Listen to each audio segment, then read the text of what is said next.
दोस्तों, पैसे कमाना और उसे बचाना एक कला है। अक्सर हमने देखा है कि पैसे को लेकर लोगों के अंदर गलत अवधारणा रहती है। जब उनके पास ज्यादा पैसा रहता है तो पैसे के प्रति उनकी खराब बिहेवियर के कारण वह उसे गवा देते हैं। जैसे कि अमीर होने का शौक करना, फालतू में गैर जिम्मेदारी तरीके से पैसा खर्च करना, और इसका नतीजा यह निकलता है कि एक दिन ऐसे लोग बैंकरप्ट यानी कंगाल हो जाते हैं। इसका मुख्य रीजन यह है कि ऐसे लोग पैसों की वैल्यू को नहीं समझते और वह अपने पैसे को खो देते हैं। वैसे तो अमीर बनने के अनेक रास्ते हैं, लेकिन अपनी अमीरी को बरकरार रखने के लिए एक ही उपाय है कि हमें पैसे की वैल्यू को समझना चाहिए। तो चलिए दोस्तों, आज के इस the psychology of money book summaries को समझते हैं, जिसे मॉर्गन हाउसल ने लिखा है। मॉर्गन हाउसल एक बेहतरीन लेखक के साथ स्टॉक मार्केट इन्वेस्टर भी है। यह बुक हमें केवल the psychology of money book को नहीं बताती, बल्कि ये हमें और भी कई लेसन सिखाती है, जैसे कि पैसा कैसे जोड़ना सीखे, अमीर बनने के लिए माइंडसेट क्या होना चाहिए। Lesson number first, don't waste money, पैसा बर्बाद मत करो। चलिए इसे हम एक कहानी के माध्यम से समझते हैं। उत्तर मॉर्गन हाउसल अपनी बुक में लिखते हैं, जब मैं एक होटल में काम किया करता था तो उन दिनों हमारे होटल में एक टेक्नोलॉजी एग्जीक्यूटिव आया करता था, जिसने अपने यंग एज में बहुत सारा पैसा और कंपनियां बना ली थी, लेकिन वह पैसों की कदर नहीं करता। पैसे के प्रति उसका व्यवहार बहुत ही स्टूपिड था। वह हर समय अपने पास नोटों की बंडल लेकर घूमता और शराब के नशे में हमेशा धुत रहता और अपने अमीर होने का दिखावा करता। उत्तर मॉर्गन हाउसल आगे कहते हैं कि एक दिन उस इंसान ने कुछ ऐसा किया जिसके बारे में जानकर आप चौंक जाएंगे। दरअसल वह इंसान अपने दोस्तों को एक नोटों की गड्डी देकर कहता है कि इसे सोने के सिक्के में कन्वर्ट करके लाओ। उसके बाद वह अपने दोस्तों के साथ मिलकर उस सोने के सिक्कों को समुद्र में फेंकता है और गेम खेलता है, कौन गोल्ड कॉइन्स कितना दूर फेंक पाता है। पैसों के साथ उसका यह व्यवहार उसे जल्द ही बैंकरप्ट बना देता है। उत्तर मॉर्गन हाउसल अपने बुक में एक दूसरी कहानी भी बताते हैं कि अमेरिका गांव के एक साधारण व्यक्ति जिसका नाम रोनाल्ड जेम्स था, जिसने 25 वर्ष तक गैस स्टेशन पर कारों की मरम्मत की, 17 वर्ष तक फर्श पर झाड़ू लगाया। लेकिन जब उस व्यक्ति की मौत 92 ईयर्स बाद हुई तो उसके चर्चे देश विदेश, न्यूज चैनल और अखबारों में होने लगे, क्योंकि मरते समय उस साधारण सफाई कर्मी के पास 58 करोड़ की संपत्ति थी, जिसमें से 43 करोड़ रुपए उसने चैरिटी में दान कर दिया था। बाकी के 15 करोड़ रुपए अपने सौतेले बच्चों के लिए छोड़ गया था। आखिर उसके पास इतना पैसा आया कहां से? इसके बारे में पता किया गया तो पता चला कि वह ब्लू चिप फंड में पैसा लगाया करता था और कंपाउंडिंग के पावर से उसका छोटा सा इन्वेस्टमेंट इतना बड़ा नेटवर्थ बन गया।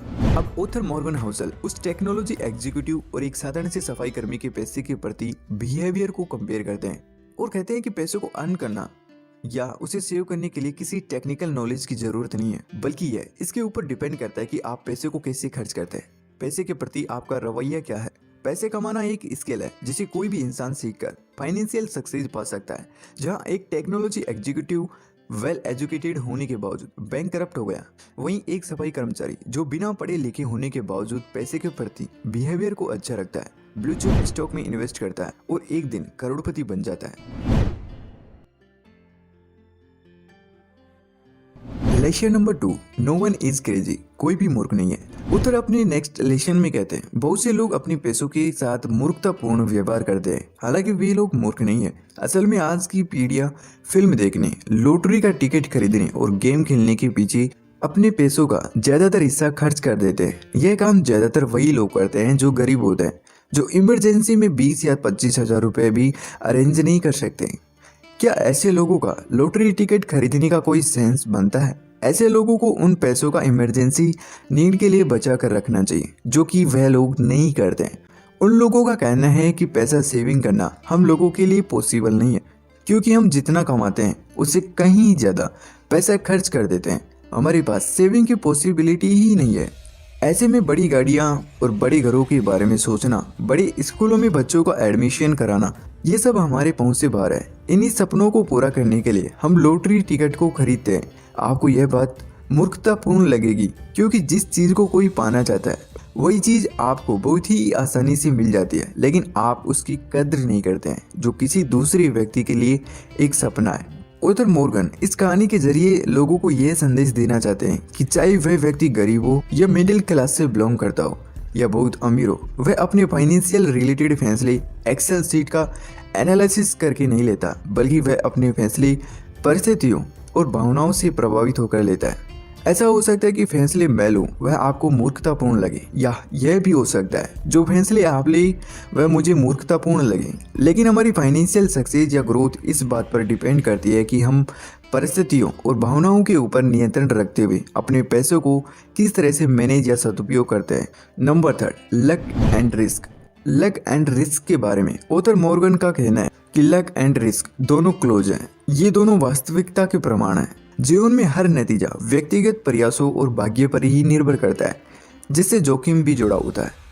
इसे हम एक कहानी के माध्यम से समझते हैं, जिसका वर्णन मॉर्गन ने अपनी बुक में किया है। वह लिखते हैं कि 1968 में जब बिल गेट्स एक स्कूल में पढ़ने जाते थे, उस समय पूरे वर्ल्ड में 30 करोड़ उनके जैसे स्टूडेंट हाई स्कूल में पढ़ा करते थे।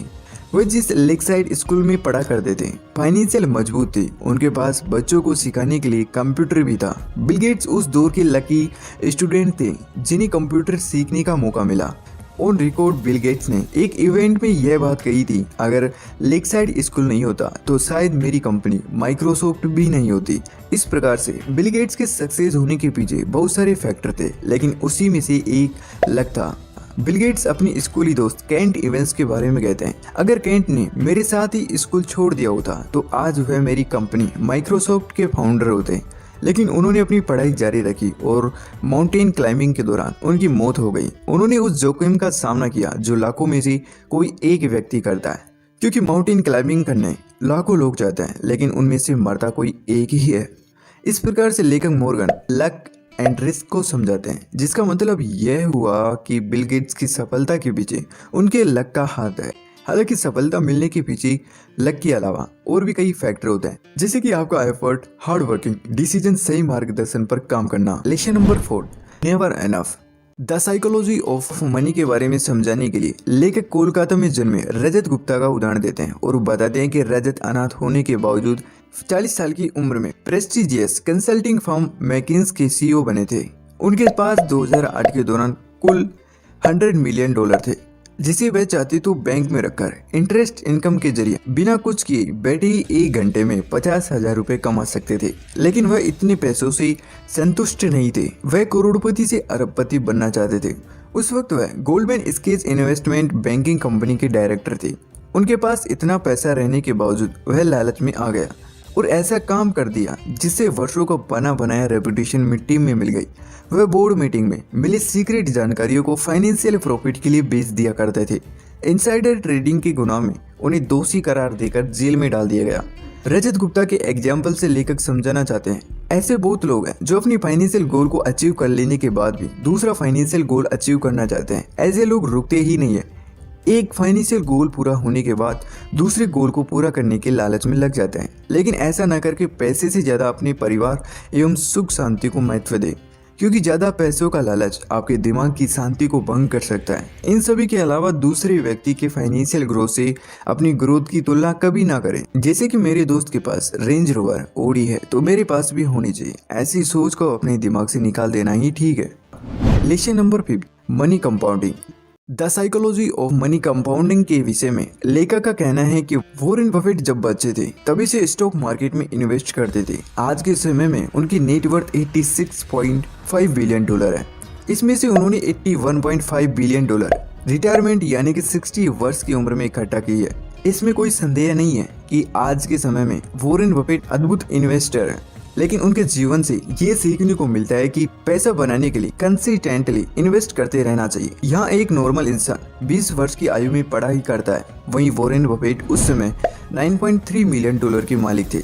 इस उदाहरण को देखकर यह कहा जा सकता है कि वॉरेन बफेट की कामयाबी का सबसे बड़ा रीजन छोटी उम्र से ही इन्वेस्टमेंट करना, जिसे उन्होंने रिटायरमेंट की उम्र तक कंटिन्यू चालू रखा। Lesson number 6, getting rich staying rich. अमीर बनना और अमीर बने रहना। ऑथर मॉर्गन अमीर बनना या कंटिन्यू अमीर बने रहना के विषय में उनका कहना है कि अमीर बनना बहुत आसान है, लेकिन हमेशा अमीर बने रहना इतना आसान नहीं है, क्योंकि ज्यादातर लोग बिजनेस स्टार्ट के बाद कुछ दिनों में फेल हो जाते हैं। ऐसे बहुत सारी सेलिब्रिटीज हैं जिन्होंने फाइनेंशियल ग्रोथ किया, लेकिन समय बीतने के साथ ही ब्रोक हो गए। वे अपनी अमीरियत बरकरार नहीं रख सके, इसलिए अपने career, business field, stock market, investing के क्षेत्र में सक्सेस पाने के लिए सबसे ज्यादा जरूरी है कि हम लंबे समय तक सरवाइव कर सके। इसे आप समझने के लिए वॉरेन बफेट का उदाहरण लिया जा सकता है। हम ऐसा इसलिए कह रहे हैं, वॉरेन बफेट के साथ ऐसे बहुत सारे इन्वेस्टर थे जिन्होंने स्टॉक मार्केट में इन्वेस्ट किया, लेकिन वॉरेन बफेट की तरह कामयाबी हासिल नहीं कर सके। इसका मुख्य कारण यह रहा कि वे लंबे समय तक स्टॉक मार्केट में सरवाइव नहीं कर सके, जिसकी वजह से वह लोग फेल हो गए। So guys, the psychology of money, in Hindi से हमें सीखने को मिलता है कि अमीर बनने के लिए अनेक रास्ते हैं, लेकिन कंटिन्यू अमीर बने रहने का एक ही तरीका है, पैसों की इज्जत करना, उन्हें सही जगह पर इस्तेमाल करना। आपके पास जो भी है उसमें खुश रहना सीखिए, हम्बल बने रहे। दोस्तों, ये थी ऑथर मॉर्गन हाउसल द्वारा लिखी गई the psychology of money books, धन संपत्ति का मनोविज्ञान का बुक समरीज। आपको the psychology of money book summaries कैसी लगी हमें कमेंट्स करके जरूर बताएगा। तो गाइस, अगर वीडियो अच्छा लगे तो like, share and subscribe. Thanks for watching. मिलते हैं नेक्स्ट वीडियोज में। अगर आपको कोई सजेशन हो तो कमेंट्स बॉक्स में लिखकर बताएं।